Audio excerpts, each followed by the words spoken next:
প্রতিবেশী যদি বন্ধু না হয়ে প্রভু হতে চায়, এরকম দানব প্রতিবেশী কেউ চায় না। সব চেঞ্জ করা যায়, প্রতিবেশী চেঞ্জ করা যায় না। আমাদের ল্যান্ড তাদের ল্যান্ড, পাশাপাশি। আমরা চাই তারাও সুখে থাক, আমরাও সুখে থাকি, ঠিক কিনা? কিন্তু প্রতিবেশী হলে বন্ধুত্বপূর্ণ আচরণ করতে হয়। প্রতিবেশী দেশকে বলবো, আপনারা নিজের চরকায় তেল দেন, আপনারাও শান্তিতে থাকেন, আমাদেরকেও শান্তিতে থাকতে দেন। ভারতের অনেকগুলো গণমাধ্যম, আমি জেনারেলাইজ করব না, আমাদের প্রতিবেশী দেশের সব গণমাধ্যমকে আমি দোষ দিতে চাই না। অনেকগুলো গণমাধ্যম তারা ডিস ইনফরমেশন শেয়ার করেছে। ডিস ইনফরমেশন আর মিস ইনফরমেশনের পার্থক্য আছে। মিস ইনফরমেশন না জেনে ভুল বুঝে একটা মিথ্যা বা ভুল তথ্য ছড়িয়ে দেয়া, এটার ক্ষমা আছে, এটার কি আছে? আর ডিস ইনফরমেশন মানে ইচ্ছা করে, প্ল্যান করে, ম্যাপ করে, ছক এঁকে মিথ্যা, গুজব, রটনা সোশ্যাল মিডিয়ায় ছড়ানো, এটার ক্ষমা আছে? আওয়াজ করে বলেন, ক্ষমা আছে? ভারতের কিছু গণমাধ্যম তাই করেছে। আমরা ব্যথিত হয়েছি, আমাদের হৃদয়ে রক্তক্ষরণ হয়েছে। আমাদের প্রতিবেশী দেশকে বলতে চাই, আমাদের দেশ নিয়ে আপনাদের ভাবার দরকার নাই, নিজের চরকায় তেল দেন, নিজের দেশ নিয়ে ভাবেন।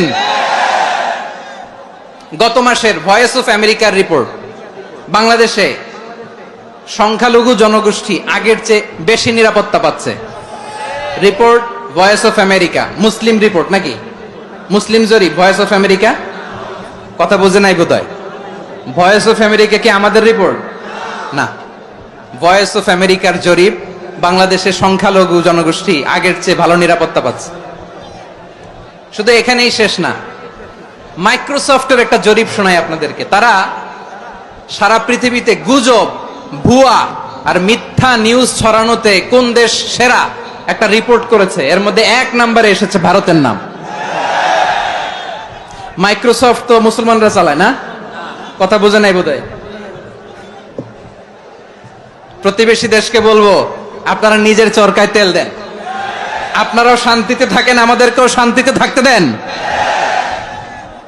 সব চেঞ্জ করা যায়, প্রতিবেশী চেঞ্জ করা যায় না। আমাদের ল্যান্ড তাদের ল্যান্ড, পাশাপাশি। আমরা চাই তারাও সুখে থাক, আমরাও সুখে থাকি, ঠিক কিনা?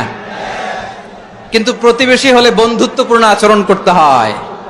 প্রতিবেশী যদি বন্ধু না হয়ে প্রভু হতে চায়, এরকম দানব প্রতিবেশী কেউ চায় না।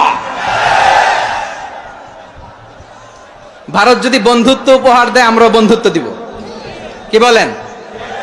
তারা যদি বন্ধুসুলভ আচরণ করে, আমরাও বন্ধুত্ব উপহার দেব। কারণ আমাদের পররাষ্ট্র নীতি হচ্ছে সবার সাথে বন্ধুত্ব, কারোর সাথে বৈরিতা নয়। আলহামদুলিল্লাহ বলেন, কত চমৎকার পলিসি আমাদের।